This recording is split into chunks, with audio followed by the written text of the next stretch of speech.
Let's go, baby. We are back with another episode, and we got one of my favorite follows in the book world on social media today. And I'm going to give you a little bio, and then we're going to jump right in. But Nicholas Hutchison is the founder of BookThinkers, a company dedicated to spreading the power of personal development books.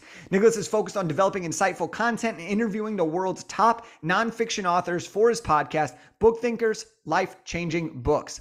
As a digital nomad, Nicholas runs his business from a different country every month and gives all of the credit for this lifestyle to some of the early books he has read. Nicholas, welcome to the show. Jake, what's up, man? I'm excited. Dude, I love it because I was reading your bio. As I'm reading the bio, I'm like, there's like 75 questions I just came up with on the spot. So here's what I want to start with is this. What was the first book that you read that you were like, holy shit, there's more out there than what I thought originally was possible? It was Rich Dad, Poor Dad by Robert Kiyosaki, and I didn't read it until I was about 21 years old. And when you read that book, okay, because you're 21, what were you doing at 21? Were you in college? Were you working jobs? Like, what were you doing at 21, and why'd you pick up that book? Sure. So I was between my junior and senior year at college, and maybe I was 20 years old, but I was between my junior and senior year. I'd just taken an internship with a local software company in a sales role, and I didn't have a ton to do during that internship. I had a lot of free time. And at the time, I was listening to podcasts. All of these podcasts were recommending books. And so during a lunch break one day, I went over to my local Barnes and Noble. I got a couple of the books that were on that list. And during that summer internship, I read a lot of books. And that first one was Rich Dad, Poor Dad. And I was a business student who didn't know much about money. And so I had aha moment after aha moment. Money was not discussed in school. Money was not a subject like personal finance. And so I just learned so much. I went from back of the class to front of the class in terms of discussion. I was leading conversations about money with my peers after just a couple of books. And so I thought, what other areas of my life could I apply this to? And so, yeah, it was Rich Dad, Poor Dad by Robert Kiyosaki. Such an amazing introductory book to the world of personal development. Okay, and so you read this book. Now, fast forward, you have the account Book Thinkers, you have the podcast where you are literally interviewing some of the world's most popular authors. You are talking about every book that everybody's heard of and every book that nobody's heard of, and you are talking about it. How did that come about? Was it just, oh, now I've read Rich Dad Poor Dad, I'm in the book world? Like what was the catalyst to starting the book Instagram and really getting the business off the ground that way? Yeah, around that time, I was somewhat entrepreneurial, and I was always looking for a side hustle, an opportunity to align a passion that I had with an opportunity to make money. And so I read a bunch of books my senior year. I graduate college. I take a full-time job with this software company, but I'm still always whiteboarding on weekends and in the evenings, trying to figure out what I want to do. Now, I made a lot of money as a recent college graduate because I was applying the sales books and the communication books that I was reading to this sales position, and I was growing very fast. And so everybody around me was asking about these books that I was reading because I went from a jock stereotype in high school, football player, wrestler, not a reader, to a reader very fast. And I was giving all of the credit for the success that I was having, especially financial success, to the books that I was reading. So a lot of questions came my way. And they say you want to start a business after something sort of annoys you or frustrates you. You want to fill a gap that needs to be filled. And so I thought at first, okay, let me share the books that I'm reading so that I don't have to answer all of these repetitive questions. If somebody says, hey, what's a good book on personal finance? I could just forward them my book review for Rich Dad, Poor Dad by Robert Kiyosaki instead of having to explain the whole thing. So I started sharing the books that I was reading on social media, and I there were a couple of different attempts to monetize the business early on that were not effective. But while I was trying to build this business, the Instagram kept growing and growing and growing. And eventually authors started to reach out and say, hey, Nick, your audience is my target reader. And you've got a lot of my target readers in your audience. How much do you charge for a book review? And I was like, whoa, I can get paid to read while I try to figure out this business thing. And so that's what I was doing. I went from reading for free to being paid to read. And I thought, wow, this is the most amazing side hustle ever because I'd be doing this anyway. And that was how the business really got started. It was a messy process over a couple of years, but I was able to endure all of the messiness because I was doing it for free anyway. You know what I mean? Dude, I love that because it reminds me of a realization that I just had the other week, which was we're ghostwriting a book for one of our clients right now, and that's a service that we offer. And I was reading the book after the ghostwriter had done it before we had moved on to the next phase. And I was like, holy shit. Like, I'm reading a book that I would have paid money to read, and now I'm getting paid to read this book. I was like, that's everything. And It that's is. exactly what you did, except you built your entire business off of that concept. And it started with the reviews, right? But what has that expanded to? Because what I want people to understand here is that when you fill a gap, when you put in the work consistently, opportunities start to come. And then once those opportunities come, they start to catapult and compound upon each other. So you started off giving reviews, charging people to do reviews. How did the business evolve to the point of where it's at today? And what are some of the things that you do leveraging the account and the BookThinkers brand? Sure. So this process was from 2017 up until now, which to some people listening might seem like, okay, that was 2 seconds. But for me, it was an eternity. So we had tons of different product iterations. We had tons of different book review options over the years. I've been paid to review literally hundreds of books over the years.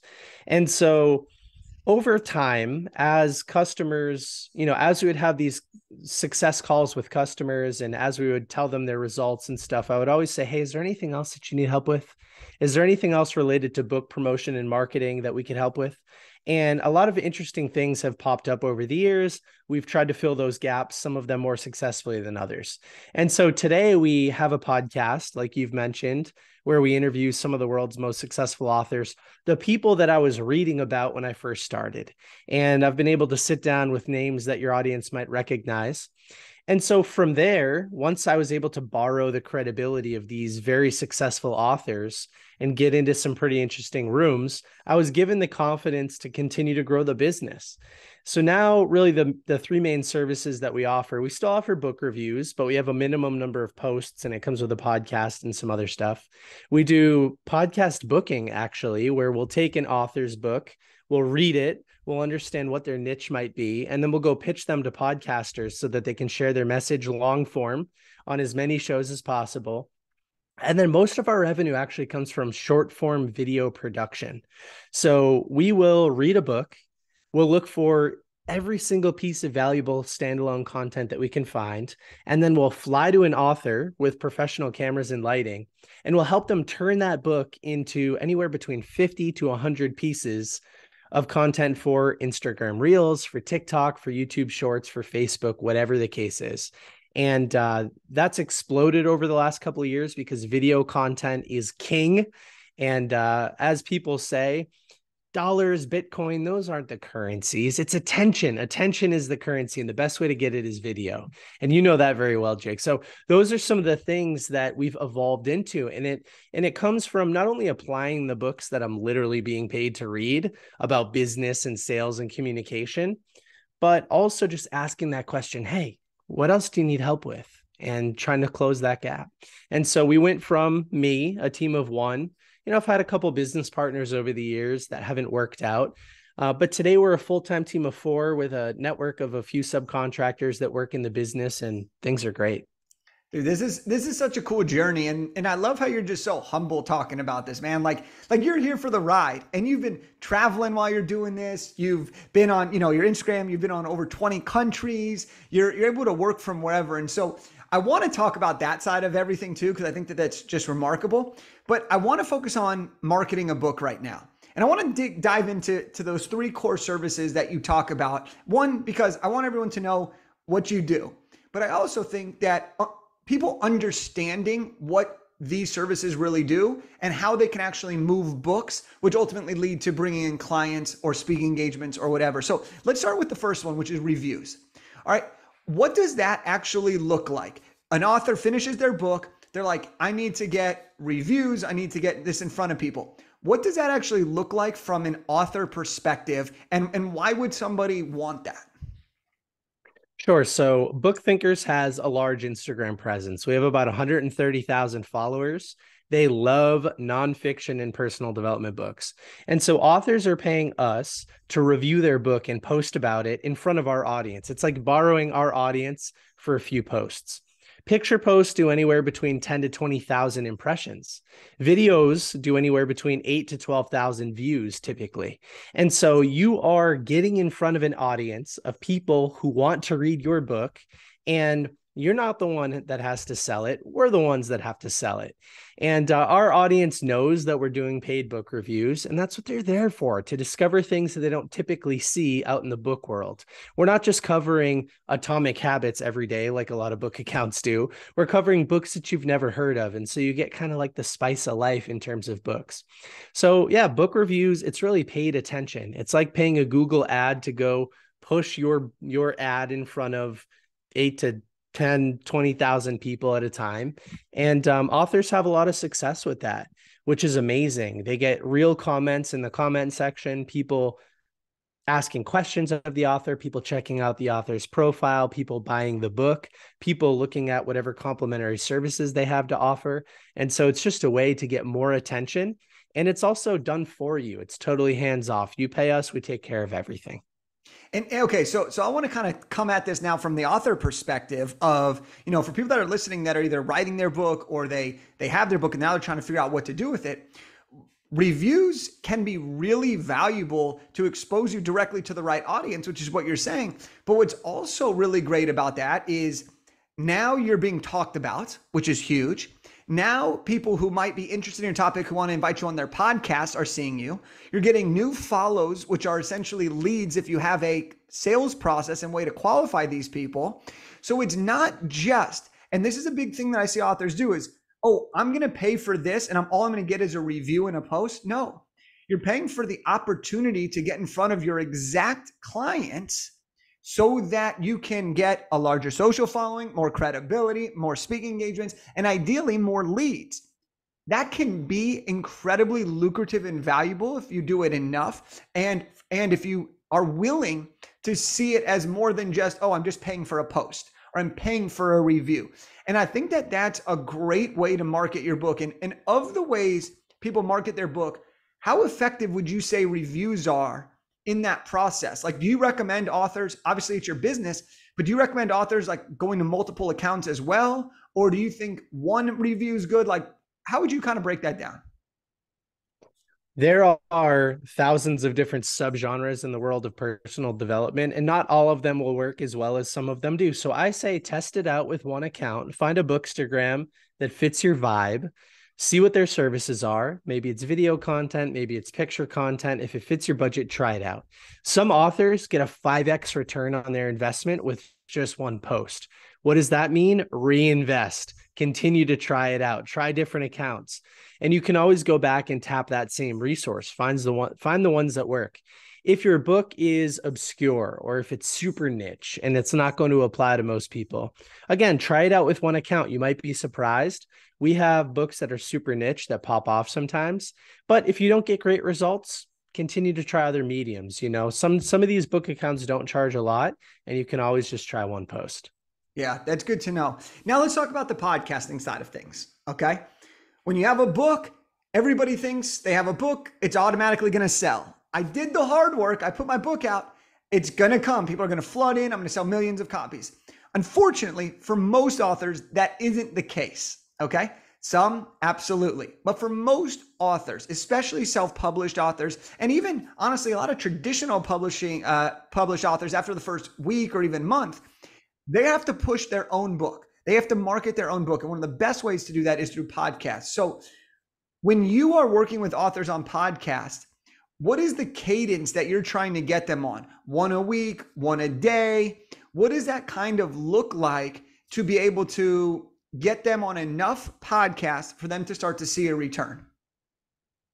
Sure. So our ideal client for podcast booking or the professional video services, they have some sort of higher ticket complementary product or service that's much more profitable than a book. So let's say that they do $5,000 speaking gigs. They're looking for one out of 20 podcasts instead of looking to sell X number of books to cover that same margin, right? We have three different tiers. We have 4 podcasts per month. So that's one a week. We have 8 podcasts per month, 2 a week, or we have 20 podcasts per month. And so these different tiers that we offer, they depend on budget, but they also depend on, is your book brand new? Do you want to hit the ground running with a ton of shows? Is it about to launch? Or has your book been out for a couple of years and you're just looking to keep that message alive? It depends on what the goal is and what type of higher ticket complementary products and services you have. This this service came to mind because we had an author tell us that they were paying a PR company X amount of dollars per month for podcast pitches, but they were rarely landing any actual booked shows. And I thought, wow, for that dollar amount, I could definitely book you on a ton more shows than that. And that's kind of how it came to be. It's podcast booking, not pitching. We're guaranteeing a certain number of shows. I also had an author tell me one time, she said, I was on Good Morning America and only sold a couple of books. And that's because when you're talking to everybody, you're talking to nobody. So I think one of the things that we try to do is place authors on small to medium-sized shows that have a niche audience that aligns with their book and that also repurposes content from the podcast on social media. Because for an example, the BookThinkers podcast, we might interview somebody legendary like Robert Greene, who's had 5 New York Times bestsellers. And that podcast might only get a few thousand downloads, but we repurpose a piece of that content onto social media and it might do 100,000 views. That happened recently. And so if you're repurposing content onto social media, you're compounding the success of the podcast. And that's what we look for in all of the hosts in all of the podcasts that we set up our authors on. Yeah. So yeah, super unique situations for everybody that we work with, but there's a fit for everybody. So, and then you do the short form, and we've talked about short form a little bit on this show, but essentially you're taking the book, figuring out the best pieces, essentially giving scripts of what needs to be done, and then the author's kind of articulating that and creating the content, right? Based on that? Is that right? Yeah. Yep. Exactly. And we have a little formula. It's super simple: hook, value, call to action. And so what's a good hook? Why is nobody talking about the power of short form video? Okay. If you want to know about short form video, you're going to watch that video. Then a couple pieces of value. Did you know that there's over 2 million Instagram users every single day consuming content? Blah, blah, blah, blah, blah. And then call to action. If you want to learn more, I have a free course. Go check out the link in my bio. So we're creating tons of video content like that. We're adding background music, captions, animations, just doing the things that authors typically don't want to do themselves. And then we'll deliver all that content in a Google folder. They just download the video and post it. Easy. Dude, I love that. You're simplifying the whole marketing process for authors in a holistic way at every level and every budget level. So I want to ask you this though, okay? People that listen to the show often have a back-end offer or want to use their book to become a speaker, use their book to grow their coaching business, whatever it is, right? Use their book to get more real estate deals, right? Like there's so many ways you can use a book. Based on the 3 services that you do, reviews, guaranteed podcasts, and short form, would you say that any one of those are more important for an author to achieve their goal, not to sell copies, but to achieve their goal? Or would you say there are a few things that you think every author should do who has a book? I think short form is the most important because you own that attention. That attention is you. If you're a speaker creating short form content, then potential agencies or potential people that book speakers, they get to see what you sound like. So many speakers out there don't have a single video on their entire profile. And so by creating high quality short form content, you can give that future audience a little preview of what you sound like, what your energy is like, that type of thing. And also you can use that short form content to go get yourself on podcasts. You can use it to show people what your courses might sound like. You can use it to show, you can use it to build trust. It's one of the fastest ways to build trust. And the other thing about short form too, is it works while you sleep. And so you film a piece of video content and then 2 days later, you're asleep, but 1,000 people are watching that video while you're sleeping. I mean, such a cool form of leverage. Videos will exist forever. Hashtags and other forms of searchability will allow people to find those videos for years to come. And so I just think it's so important to create as much short form video as you can. Even if you don't leverage somebody like us, just document what you're doing on a daily basis and share value on these social platforms, and magic can happen for sure. Dude, such a great answer. Like, I always have a copy of my book right next to me whenever there's a camera, right? Because I always want to bring it up. But my question that follows this is, when you're doing all these short form and you're suggesting authors to do short form, do you encourage them, if it's based on the book, for them to hold the book in the video and make sure that people see it? Or do you recommend them just like saying, well, in my book, I talk about this? I think both are great options, and you can test both with your audience, and whichever performs better, then continue doing it that way.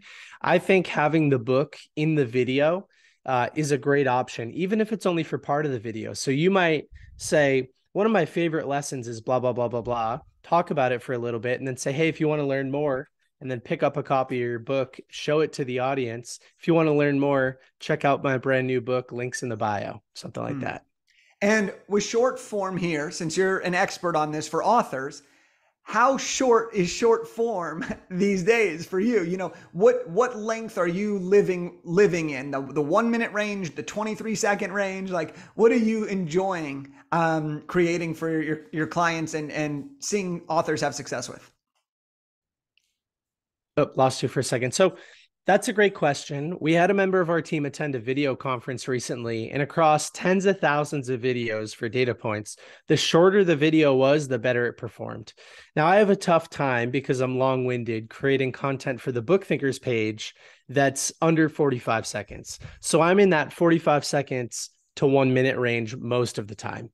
I know I should be shorter. And so with our clients, oftentimes we're doing 20-second videos, 20 to 30 seconds. That's kind of ideal. Shorter is even better. If you can get a solid hook, establish credibility, provide value, and wrap up a video in 20 seconds, you're doing something the right way. That's for sure. Taking notes as we're talking about. Yeah. That's what I'm talking about here. So can I put you on a rapid fire hot seat right now? We did not prep this. I just felt it and we're winging it. Are you open to that? I am open to it. All right. You're the book guy. All right. I'm the book guy. You're the book guy. We're going to talk books for a second here, and then we're going to finish with more about you and kind of living a dream life while building a dream business. First question here. What are two, and you could give more, but I want two here, two money books or finance books that have impacted your life? Number one is called I Will Teach You to Be Rich, and it's by Ramit Sethi. It teaches systemization. For example, money flows into your checking account and some gets automatically distributed to a separate savings account that you don't have access to on your phone and you don't typically log into on your computer. It's an emergency fund. You don't see it, you never had it. I love that book, and I love all of the systems that I've built around money. The second money book is called $100 Million Offers by Alex Hormozi. This is more of a business money book, but it's taught me the importance of thinking big, having bigger services, and it's the fastest way to grow your business. That book is fantastic.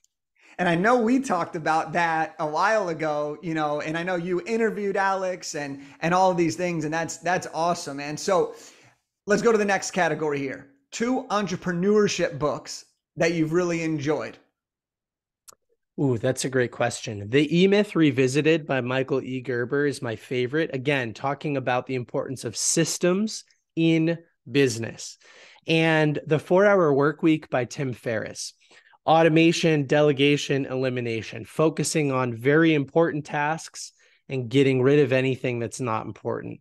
That book has helped me create the business that I have today. It's probably given me the most that I've implemented. It's fantastic. That's awesome. Okay. Two books that you didn't have high expectations for, or that you weren't like, I have to read this, that you really ended up enjoying.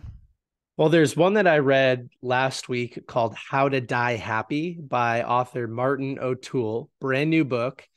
I was interested in reading it, but it blew me away. Fantastic book, 10 out of 10. Talks about the fact that 120 people die every minute on this planet, yet death is a taboo subject. And we push it off to nursing homes and hospitals, and we don't think about it. But until you think about it, you're not actually living. So it's a really interesting book. And the second one, I was gifted a copy of The Go-Giver by Bob Berg and John David Mann in an interview around that period of time where I was in my senior year of college. And I didn't have high expectations for it, but the interviewer was trying to close me on the job. And he said, return it on your first day. And I read the book. I didn't take that job, but I read the book and it was amazing. Blew me away. I was so happy that he gifted me a copy of it.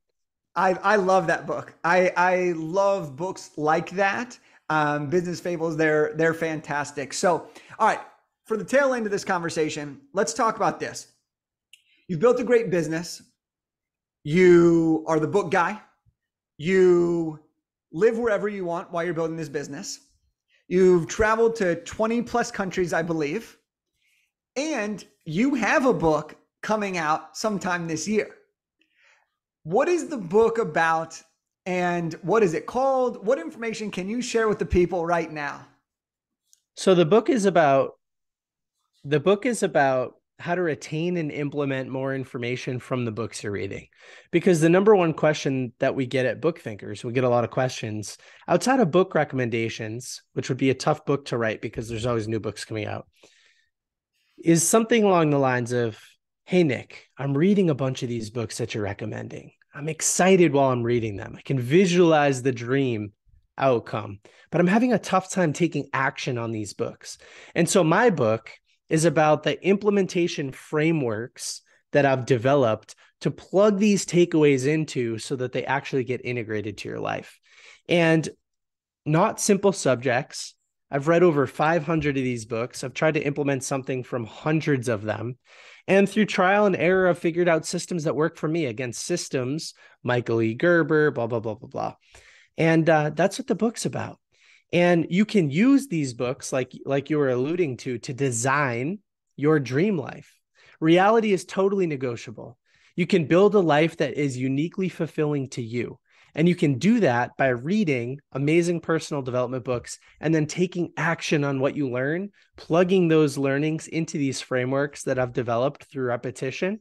And that's the outcome. And I can't wait to share it with everybody. So the book has been, man, I've been writing it for almost 2 years now. It's through a couple rounds of edits right now. And it'll be coming out sometime this year. I haven't picked a date yet, but probably in the summer. Dude, that's incredible. And I think that's so important because you hear people that read 100 books and they have no idea what they just read. They just checked it off for the status of I read this many books. And then you have other people that only read 1 or 2 books, but they go super, super deep into them and they get a ton of value from there. It's really awesome that you're creating this book because it's going to help people be able to remember what the key takeaways are and how to implement them from each of the books they read. And so if there was one tip on that you could share from the book or a couple tips, you don't have to go into too deep of your frameworks. We'll get the books for that. But if there's 1 or 2 tips that people can retain information better, what would it be? All right, I've got one for you. You ready for this? And this is one that everybody listening or watching today can implement very easily. You need to set an intention for the book you're reading. So a lot of people read these books mindlessly almost. They've just heard that it's a good book and they don't set a clear intention. Our brains have a filtering system called an RAS, a reticular activating system. And by setting a clear intention, like I'm looking for 2 money systems that I can implement by Friday to improve my personal finance. When you're reading through the book and you're refreshing that intention over and over and over again, your brain can filter for those 2 takeaways, those 2 money systems that you can actually implement. And by being crystal clear on what you want out of the book, you're more likely to find those 2 things to implement. And so I recommend writing that intention on the inside cover of the physical book or on a sticky note and placing it on the back of your ebook reader or phone while you're listening and reviewing it as often as you can so that, again, you can filter for that information. Now you'll be more excited because you're almost like hunting for it. You're on the lookout for something specific in particular, instead of just, oh, I heard this book, I Will Teach You to Be Rich was a cool book, so I'm going to flip through it mindlessly. No, no, no. You're hunting specifically for two things. And the success rate goes through the roof on your ability to implement it, because once you find it, there's so much excitement around it, you're not going to forget it. Now, repetition does lead to retention. So not only should you repeat your intention so that you can locate the information you're looking for, but once you find it, write it down over and over and over again and review it as often as you can, because repetition leads to retention, and then boom, you're much more likely to implement the information. So that's an example of one tip that's in the book. Everybody should write an intention so that they can find the information that they want to implement and review it as often as possible. Dude, that's what I'm talking about. I love that. I love that. I can't wait for the book to come out. Now, talk to me about this final topic of today. You've created something very, very special, something that's gone through many iterations, something that over the last 6 years has developed into what it is today. Throughout this time, though, you've traveled a lot. What is the number one thing that you've been able to do? How have you been able to design the business to where you can work from wherever, anywhere in the world, different time zones, different locations, different weather, different seasons, different everything? How have you been able to do that? And has it been worth it? There's an important question that everybody should ask themselves as often as they can, which is, what am I optimizing for? And for me, what I realized was that I don't want a business that's making me $1 billion or something like that, where I have to sacrifice all of my time and relationships and energy in exchange for money. I'm optimizing for life experiences. And what fuels me is international travel, meeting new people, learning new languages, trying new foods, experiencing different cultures. That's one of the ways that I can live life to the fullest. And I love it. I really love it. And so I figured out very early in the business that I had to design it in a way that would allow me to optimize for life experiences. It had to be a remote business. It had to be something that I could do from behind a computer screen. It had to be something that I could do in different time zones. It had to be something that where I hired additional people, they could do the things that were location dependent or time dependent so that I could free myself up. And it's an interesting constraint, right? Some people say, oh, I only want to have max 5 employees. Some people say, oh, it has to be in Boston, Massachusetts. For me, it has to be a business that allows international travel and strange hours and remote flexibility. And so that's exactly what I was able to do. And Tim Ferriss in the 4-Hour Workweek is the one that taught me that lifestyle design is totally possible, and you can build something that's unique to you. That fulfills me. It's not for everybody, but it fulfills me. And so anybody that joins the BookThinkers team, they can work from wherever they want as well, as long as we've got somebody here to go around and film, which is cool. Dude, what an amazing thing. I say this to all of the people that we work with, and that's just one line, and it's bigger than a book. And in your life, that could not be more true. It started with a book, and that book has allowed you to build a business designed the way you want to travel the world and to work with amazing people, all while essentially getting paid to read books and getting paid to help people. So for everyone that's out there, how do we follow you? How do we work with you? How do we get reviews from you? How do we see the Instagram? Like, where do we go? Just search BookThinkers, BookThinkers, BookThinkers on Instagram. That's the best place to go for now. We have a new website launching soon, might be out by the time this podcast is launched, but that's the safest bet is BookThinkers. And Jake, before we wrap up, I just want to mention one more thing, which is that we've talked a lot about how I'm living my life today and a lot about the successes, but it was a roller coaster ride for sure, and it will be moving forward as well. And I've learned to love obstacles. I've learned to love the pressure. I've learned to love the process of building a business, which is going to be messy and it's going to be tough at times, but that's what makes it fun. And as long as you're expecting it to be difficult, then it's not really so bad. I mean, my life's amazing. I have no complaints, but at the same time, for anybody listening, it is tough at the same time. It's a fun balance. It really is. So I just Yeah. wanted to part with that message, make sure that we rounded out that piece too. No, I love that. I love that because we always talk about finding joy in the pursuit of that greatness, right? And Yeah. really embracing it all. And so I love that you wrapped it up on that note. And thank you, man, for being on the show. Yeah, of course. Thank you so much. You're an amazing host and you provide your audience a lot of value. Awesome. Thank you so much. And guys, if you enjoyed this, go check out Book Thinkers online on Instagram. Check out my man Nicholas. There's some great things going on in his community. And with that said, I'll see you on the next one. Peace.